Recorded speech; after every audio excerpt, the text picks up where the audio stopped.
Class 10 का mathematics study करेंगे पहले बच्चों, जिसमें हम लोग चैप्टर स्टडी करने वाले हैं 7 निर्देशांक ज्यामिति। पहले बच्चे इसे इंग्लिश में कोऑर्डिनेट ज्योमेट्री भी कहा जाता है और मेरे प्यारे बच्चों इसे नियामक ज्यामिति भी आप कह सकते हैं। तो मेरे दोस्तों आज की क्लास आपके लिए होने वाला है एक्सरसाइज 7.2 होने वाली है। यदि आप लोग एक्सरसाइज 7.1 नहीं देखे हैं तो जाइए बच्चे प्लेलिस्ट में जाकर इसके थ्योरी की क्लास और फॉर्मूले के क्लास आप लोग जाकर देख सकते हैं। मैंने कंसेप्ट वाइज सारे वीडियो सेपरेट करके रखा, आप लोग प्लेलिस्ट में जाकर देख सकते हैं। तो मेरे दोस्तों बिना देरी किए हुए हम लोग वीडियो को स्टार्ट करते हैं। सबसे पहला क्वेश्चन एक्सरसाइज 7.2 का पहला जो क्वेश्चन आपका ये है, ये कहता क्या है वो हम लोग सबसे पहले समझेंगे, क्योंकि पहले बच्चे बनाने से पहले हम लोग दो चीज बातें याद रखते हैं क्वेश्चन को बनाने से पहले। एक तो प्रश्न को समझना है, रीड करके एक से दो बार रिपीट करके पढ़ा जाता है, समझा जाता है, तब जाकर उसमें जो बातें रहती है उसे हम लोग निकाल कर लिखते हैं और क्या फॉर्मूले या कंसेप्ट बनते हैं उसे हम लोग लगाना स्टार्ट करते हैं। तो मेरे बच्चों यहाँ पे ध्यान दो, मैं यहाँ पे पढ़ता हूं, यहाँ पे लिखा गया है कि उस बिंदु के निर्देशांक यानी पहले बच्चों नियामक, क्या बोलेंगे नियामक, क्या बिंदु बोल सकते हैं। तो बोलता है उस बिंदु के नियामक या निर्देशांक ज्ञात करें जो बिंदु -1,7 और फिर बच्चे 4,3 को क्या करती है, मिलाने वाले रेखाखंड को 2:3 अनुपात में विभाजित करता है। यानी फिर बच्चों विभाजित मतलब होता है बांटना। अनुपात देखो ये दिया, अनुपात का साइन हो गया। एक रेखा में बच्चों यहाँ पे एक रेखा में एक बिंदु ये है, एक बिंदु ये है, 2 पॉइंट दिया गया। मैं यहाँ पे ड्रॉ करता हूं, देखिएगा मैंने एक रेखा लिया और इस पॉइंट को मैं नाम देता हूं यहाँ पे, एक पॉइंट को पे बच्चे, एक पॉइंट को मैंने नाम दिया M और दूसरे पॉइंट को पे बच्चों इसे मैंने नाम दिया N। M और N है पे बच्चों, इस पॉइंट को M और N नाम दिया और यही दोनों बिंदु दिया है, एक बिंदु ये है और एक दूसरा बिंदु वो है। यानी कि बच्चों -1 और कॉमा में है आपका 7 और दूसरे बिंदु में यहां पे दीजिएगा तो ये हो गया आपका 4 और ये हो गया आपका 3। ओके, तो ये बिंदु हैं। अब मेरे बच्चों यहां पे नाम दीजिएगा, इसको मैंने नाम दिया x1 और इसको नाम दिया मैंने y1। ओके, ये बात है। और इसको मैंने बोला x2 और इसको मैंने बोला y1, ये बात हो गया। तो मेरे बच्चों यहां पे ध्यान दो, ये बिंदुओं को मैंने नाम दिया x1 x2, ये हो गया नाम। और यहाँ पे इसको जो बांटने वाला है, मिलाने वाला जो रेखाखंड, ये दोनों बिंदु जो मिलाता है इसको मिलाने वाला रेखाखंड कितना अनुपात में बांटती है, तो 2:3 में बांटती है। तो मैं यहाँ बिंदु एक बिंदु देता हूं, यानी कि ये बिंदु आपको निकालना है, ये बिंदु है। ठीक है, यहाँ पे मैं नाम देता हूं P नाम दिया मैंने, क्या नाम दिया P। ठीक है, तो P बिंदु ये रेखा को 2 अनुपात में विभाजित करता है, एक आपका 2 के अनुपात में बच्चे और एक आपका 3 के अनुपात में बढ़ता है। ठीक है, यहां से लेकर यहां तक जो अनुपात है आपका 2 है और यहां से यहां तक आपका अनुपात 3 है, यही 2 अनुपात में बांट रहा है। तो मेरे दोस्तों यहां पे ध्यान दो, इसको अनुपात को हम लोग मान के चलते हैं, मान लेते हैं M1 है ये और अनुपात को मान लेते हैं क्या है, M2 है। ठीक है, यहां से लेकर यहां तक M2 हो गया और यहां से लेकर यहां तक आपका M1 हो गया। ठीक है, तो ये है अनुपात है। यहां तक आपको प्रश्न समझ में आया कि ये 2 अनुपात में बांट दिया और ये 2 बिंदु दिया है। अब आपसे क्या पूछ रहा है कि बिंदु के निर्देशांक ज्ञात करें, यानी कि ये बिंदु जो यहां पे बनेगा x, y जो यहां पे बना, यही बिंदु P का नियामक आपको ज्ञात करना है, जो कि इस और इस बिंदु को क्या करता है, विभाजित करता है, काटता है, बांटता है। तो पहले चलो यहां से स्टार्ट करेंगे लिखना। हम लोग लिखेंगे बिंदु P का नियामक, हम लोग लिखेंगे बिंदु P का नियामक, बिंदु P का नियामक, नियामक पे बच्चों क्या लिखेंगे, नियामक, ओके। बिंदु P का नियामक फार्मूला आपका क्या क्या पे बच्चों, यहां पे M1 और N2 x2 और प्लस में M2 पे बच्चे M2 होगा और यहाँ पे M2 और गुने में x1 बटा पे बच्चों M1 प्लस क्या हो जाएगा, M1 प्लस M2 मेरे बच्चों क्या हो गया, M1 प्लस M2। ये x का वैल्यू निकला, क्या x का वैल्यू को फार्मूला में बैठाया। फार्मूला एक और है इसी के टाइप का, यानी कि M1 गुने y2 प्लस में M2 और यहाँ पे y1 है और बट्टे में यहाँ पे देखिए m1 और प्लस में m2 है प्यारे बच्चे, m2 है, ठीक है, ये हो गया। तो ये फार्मूला मैंने यहाँ पे लगाया प्यारे बच्चों, और यहाँ पे फार्मूले के साथ हम लोग यहाँ से स्टार्ट करते हैं इसको लिखना, ठीक है मेरे दोस्तों। देखिएगा, मैं m1 का वैल्यू देखता हूं तो m1 का वैल्यू 2 है प्यारे बच्चों, तो मैंने यहाँ पे लिखा, यहाँ पे मैंने लिखा 2, और यहाँ पे गुना का चिन्ह देना, ठीक है। और x2 का वैल्यू कितना है, तो x2 का 4 है प्यारे बच्चों, तो मैं यहाँ पे बैठाता हूँ 4 मैंने बैठाया। फिर बीच में प्लस है तो यहाँ पे प्लस देना है मेरे दोस्तों, प्लस देना है, क्या देना है, प्लस मेरे बच्चों। और यहाँ पे बट्टे में m1 प्लस क्या है m2, रुक जाइए थोड़ा सा, m2 का भी वैल्यू बैठा लीजिए, m2 का 3 है, तो हम लोग यहाँ पे 3 लिखेंगे और गुना में देंगे, और m1 का वैल्यू देखिएगा तो -1 है, तो फिर बच्चों यहाँ पे हम लोग लिखेंगे ब्रैकेट में करके -1, और पूरे बट्टे में लगा लीजिए, तो पूरे बट्टे में बच्चों, पूरे बट्टे में यहाँ पे दीजिए, तो पूरे बट्टे में यहाँ पे होता है, पूरे बट्टे में यहाँ पे होता है कि सर जी m1 प्लस m2 यानी कि 2 प्लस 3, ये m1 का वैल्यू है, ये m2 का वैल्यू है, ठीक है, ये ब्रैकेट लग गया आपको। इतना बैठाने आपको यदि चला है तो बच्चों आगे क्वेश्चन एकदम सॉल्व होने वाला अच्छे तरीके से। नेक्स्ट आपका m1 है, तो m1 यहाँ पे बैठा सकते हैं, m1 2 है, तो फिर बच्चों कॉमा देके लिखो, m1 2 हो गया, गुने में y2 का वैल्यू 4 है, तो y2 का वैल्यू 3 है, तो फिर बच्चों हम लोग यहाँ पे 3 देंगे, और बीच में क्या देंगे, प्लस है तो प्लस देंगे। m2 का वैल्यू क्या बच्चों, m2 का वैल्यू 3 है, तो हम लोग यहाँ पे बच्चों 3 देंगे, और बीच में क्या बच्चों, यहाँ पे गुना, और y1 का वैल्यू दिया है, y1 का वैल्यू 7 है, तो मैंने लिखा यहाँ पे 7। एक एक स्टेप को लिखना आपको, ठीक है। और m1 m2 आप लोग जान रहे हैं 2 प्लस कितना होगा 3, ये ब्रैकेट लग गया। अब यहाँ से मेरे बच्चों यहाँ से ध्यान दो, यहाँ से बहुत प्यारे से हम लोग बनाने वाले आंसर को देखिएगा। आएगा आपका आंसर इस प्रकार कि 4 दूनी यहाँ पे बच्चों 4 दूनी 8, और 3 में 1 से गुना कीजिएगा तो ये -3 हो गया, और बट्टे में 3 दो कितना हो गया, ये 5 हो गया जोड़कर। यहाँ पर भी देखिए द्वितीय कितना 6, और सत्य कितना हो गया बच्चों, सत्य ये हो गया 21, सत्य कितना हो गया 21। फिर से ध्यान दीजिएगा, कितना मैंने बोला, द्वितीय 6 और सत्य कितना हो गया 21, और बट्टे पे बच्चों 2 और 3 कितना हो गया, ये हो गया 5, 2 और 3 कितना हो गया, ये हो गया 5। ओके, नेक्स्ट स्टेप में यहाँ पे 5 बट्टे 5, और ये काट कर यहाँ पे 1 देगा, और इसको थोड़ा सा जोड़ लीजिए, ये हो गया आपका 27, और बट्टे में 5।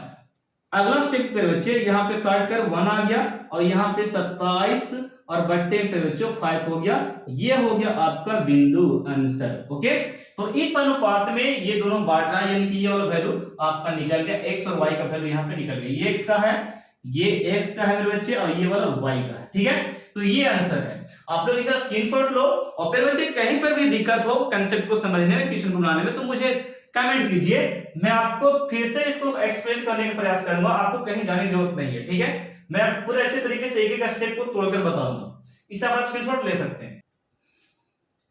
फिर बच्चों हम प्रश्न नंबर 2 करने वाले हैं, देखिएगा प्रश्न 2 है फिर बच्चों, बहुत ही मजेदार क्वेश्चन है, और इस प्रश्न को देखकर आप अच्छे से अनुमान लगा सकते हैं कि सेम टू सेम ये प्रश्न पीछे हम लोग सॉल्व किया भी उसी के जैसा ये प्रश्न है। तो मेरे दोस्तों बिना में समय गवाए आपको समझाना स्टार्ट करता हूं। देखिएगा, मैं यहाँ पे लिखता हूं फिर बच्चे, लिखा है बिंदु 4, -1 है, और बिंदु 2 -2 और -3 को जोड़ने वाले रेखाखंड को समत्रिभाजित करने वाले बिंदु के निर्देशांक ज्ञात करें। पहले बच्चे बिंदु तो दिया गया है 2, लेकिन इसको 3 भाग में बांट दिया गया है, यानी कि 2 बिंदु है बच्चों। इस प्रकार मैं यहाँ पे लिखता हूं, एक बिंदु आपका A जिसका बिंदु दिया है 4, -1 है, और दूसरा आपका है यहाँ पे -2, -3 है, -2, -3 है बच्चों, इस प्रकार है।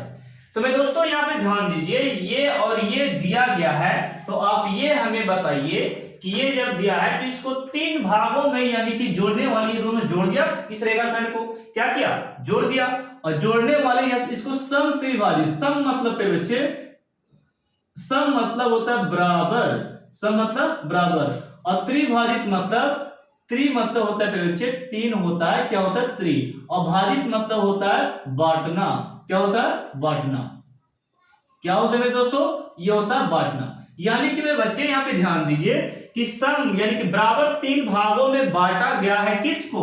इसको बांटा गया मेरे बच्चे। तो बांटे बराबर भागों में ये एक बिंदु यहाँ पे।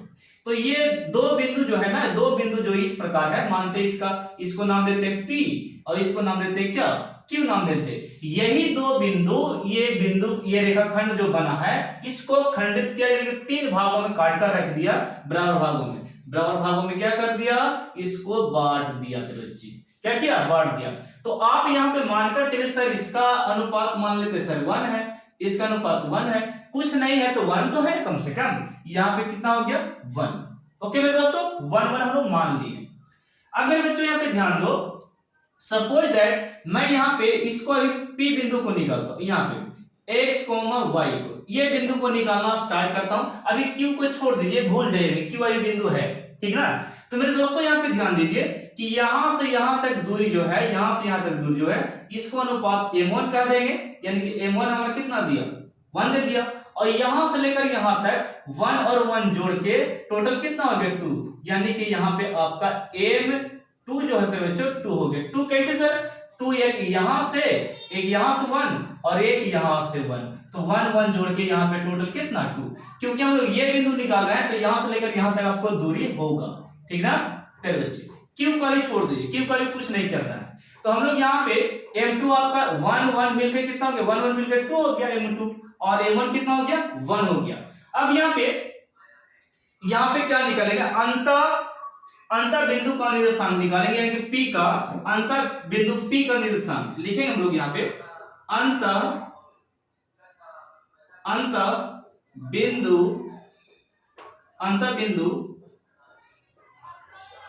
P का नियामक लिखिए या निर्देशांक लिखिए मेरे बच्चों। क्या लिखना है? नियामक या निर्देशांक।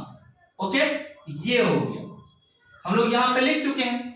अब यहाँ पे अंत बिंदु P का नियामक लोग निकालने जा रहे हैं। इसका फार्मूला होता है आपका, जो कि मैंने अभी फार्मूला आपको दिया था, ये होता है आपका m1 और गुने में x2 और प्लस में फिर बच्चों m2 हो गया, और यहाँ पे x1 है, x1 और पूरे बट्टे में आपका m1 और प्लस में m2 है फिर बच्चों। क्या है? m2। इसी को लिख सकते हैं आप m1 और ये हो गया y2 और ये हो गया आपका m2 और ये आपका हो जाएगा y1 और बट्टे में m1 प्लस यहाँ पे m2 हो गया मेरे बच्चों। क्या हो गया? m2। ओके, ये m2 हो गया। अब यहां से थोड़ा सा ध्यान दो, मैं यहाँ पे आपको क्या करने वाला हूं वो देखिए। ये फार्मूला हो गया अंत नियामक का। तो हम लोग यहाँ से लिखना स्टार्ट करेंगे मेरे बच्चों यहाँ पे कि m1 का वैल्यू सर जी 1 है, तो हम लोग 1 लिख दिए, ठीक है, 1 लिख दिए, ठीक ना। यहाँ पे ये हो गया आपका 1, ठीक ना। और x2 का वैल्यू -2 है, तो हम लोग यहाँ पे -2 दिए और यहाँ पे प्लस है, बीच में प्लस दे देंगे, ठीक ना। m2 का वैल्यू पे बच्चों m2 वैल्यू 2 है, तो हम लोग 2 और गुने में यहाँ पे गुने में लगाइएगा, तो गुने में x1 है, बच्चों x1 कितना हो गया आपका? x1 आपका कहाँ गया? x1 आपका देखिए वाला है, ये आपका x1 और ये आपका y1 है, ठीक है, y1, ये आपका x2 और ये आपका y2। तो थोड़ा सा देख ले, मैं यहाँ पे देख लेता हूँ x2 कितना हो गया। x2 आपका ये बैठा दिए, ठीक है, -2 सही हो गया। और m2 का वैल्यू कितना है? m2 वैल्यू 2 है, ये बैठा दिए। फिर बच्चों x1 का वैल्यू देखो, x1 का वैल्यू 4 है, तो हम लोग यहाँ पे 4 देंगे, 4 दिए और पूरे बट्टा में m1 1 है, m2 कितना 2 है, तो 1 प्लस में 2 ये हो गया आपका। ये x वाला मान भी बैठा, y वाला हम बैठाते हैं। m1 का वैल्यू कितना 1, तो हम लोग यहाँ पे 1 बैठा दिए। गुने में y2 का वैल्यू कितना 2, तो हम लोग यहाँ पे 2 दिए। प्लस का प्लस करें बच्चों, m2 का वैल्यू कितना है? m2 का वैल्यू यहाँ पे 2 है, तो हम लोग यहाँ पे 2 पुट करेंगे। और m1 का वैल्यू कितना है? m1 का वैल्यू कितना यहाँ पे होगी, सॉरी m2 का वैल्यू बैठा दी, तो y1 का वैल्यू कितना? y1 का वैल्यू -1 है, तो हम लोग यहाँ पे -1 बैठाएंगे। रुकिए फिर बच्चों, इसको हम लोग गुना में करते हैं -2, ठीक ना, इस प्रकार। और यहाँ पे -1 है, क्योंकि यहाँ पे x2 का वैल्यू माइनस में है, इसलिए माइनस यहाँ पे लिख दिया हम लोग। और पूरे बट्टे में यहाँ पे 1 प्लस में 2 और ये ब्रैकेट लग गया, ठीक है। एक स्टेप पे बच्चों और लिखना चाहूंगा मैं यहाँ पे बहुत अच्छी तरीका से, कि यहाँ पे 2 में 1 से गुना किया, तो ये हो गया -2 माइनस कितना हो गया 2 हो गया। और मेरे बच्चों यहाँ पे 4 दूनी कितना हो गया 8, तो हम लोग लिखेंगे 4 दूनी 8 और बट्टे में कितना हो गया आपका 3 है, जोड़कर कितना हो गया 3। यहाँ पे 2 और 1 को जोड़ के 3 हो गया। यहाँ पे देखिएगा 2 में 1 से गुना कीजिए आपका 2 हो गया, और 2 में 1 से गुना कीजिए -2 हो गया, और बट्टा में यहाँ पे हो गया आपका 3। ठीक है, बट्टा में 3 हो गया। अब यहाँ पे बच्चों ध्यान दो कि 8 में से 2 घट गया, तो ये आपका हो गया यहाँ पे 6 हो गया, और बट्टे में कितना है 3, बट्टे में कितना बच्चे 3 हो गया।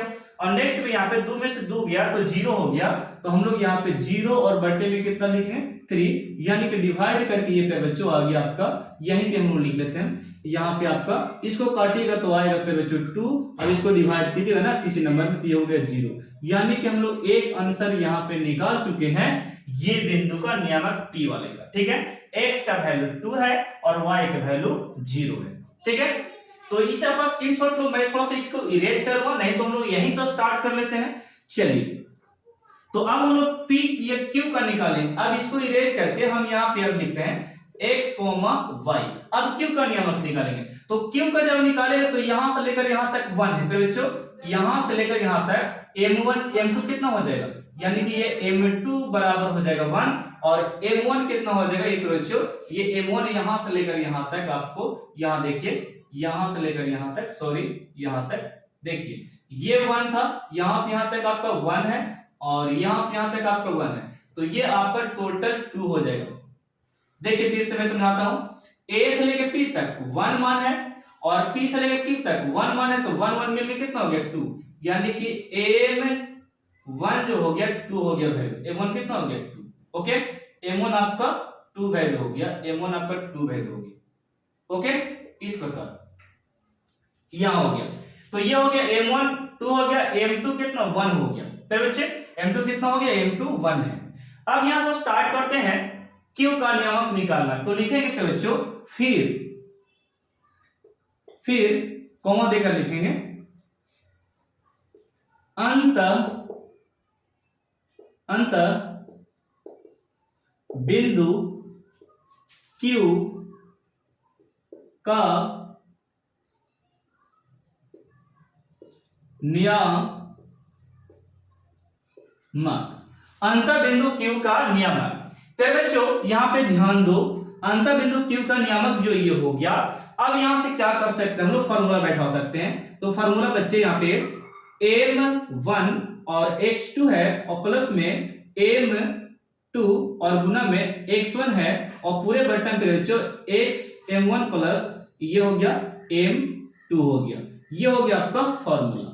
नेक्स्ट आपका यहाँ पे है कि सर जी m1 और ये हो गया y2 और प्लस में m2 और ये हो गया y1, और पूरे बट्टे में आपका m1 प्लस क्या हो गया m2, m1 प्लस क्या हो गया m2, ये फार्मूला हो गया। ठीक है, अब यहां पे बच्चों ध्यान दो, यहां पे क्या करेंगे, अब वैल्यू को पुट करना स्टार्ट कीजिए। m1 का वैल्यू 2 है, तो हम लोग यहाँ पे तेरे बच्चे यहाँ पे देंगे 2, और गुने में x2 का वैल्यू कितना है, तो -2 है, तो हम लोग यहाँ पे -2 देंगे। ठीक है, प्लस का प्लस, m2 का वैल्यू 1 आया तेरे बच्चों, तो यहाँ पे 1 है हम लोग लिखेंगे, और x1 का वैल्यू कितना है, तो 4 है, तो हम लोग यहाँ पे 4 लिखेंगे। ये टोटल मान को हम लोग देखकर यहाँ पे बैठा देना है, 2 + 1। क्यों बच्चे, क्योंकि m1 का वैल्यू कितना है 2 और m2 का वैल्यू कितना 1 है, बैठा दिया हम लोग यहाँ पे। नेक्स्ट स्टेप में बच्चों ध्यान दो कि m1 का वैल्यू बच्चों, m1 का वैल्यू कितना है, तो यहाँ पे 2 है, तो हम लोग यहाँ पे लिखेंगे 2, और गुने में y2 का वैल्यू कितना है, तो ये आपका -3 है, तो ये हो गया आपका -3, प्लस में यहाँ पे m2 का वैल्यू कितना है, m2 का वैल्यू 1 है, और गुने में y1 का वैल्यू कितना है, तो y1 का वैल्यू कितना -1 है, यहाँ पे -1। फिर बच्चे m1 हो गया 2 और m2 कितना हो गया 1। ओके, इस प्रकार हो गया, m1 का वैल्यू 2 और m2 का वैल्यू कितना 1। अगले स्टेप की ओर चलते हैं, तो यहाँ पे बिल्कुल इजी से लिखेंगे, 2 दूनी कितना हो गया, 2 दूनी -4, और 4 एकम कितना हो गया, ये आपका 4 हो गया, 4 एकम 4, और पूरे बट्टे में यहाँ पे 2 और 1 को जोड़ेंगे तो ये हो गया 3, 2 1 को जोड़ेंगे तो कितना हो गया 3, और 2 3 कितना हो गया, 2 3 6 हो गया, और यहाँ पे 1 में 1 से गुना करेंगे तो यहाँ पे -1, और पूरे बट्टा में कितना हो गया 3, यहाँ पे कितना हो गया 3 हो गया बच्चों। अब अगले स्टेप में थोड़ा सा एक स्टेप और मैं लिखता हूं, 4 में से 4 जाएगा 0 और बट्टे में कितना है 3। ओके, यहां पे जरा देखिए 6 और 1 कितना हो गया 7, यानी कि 7 बट्टे कितना हो गया 3।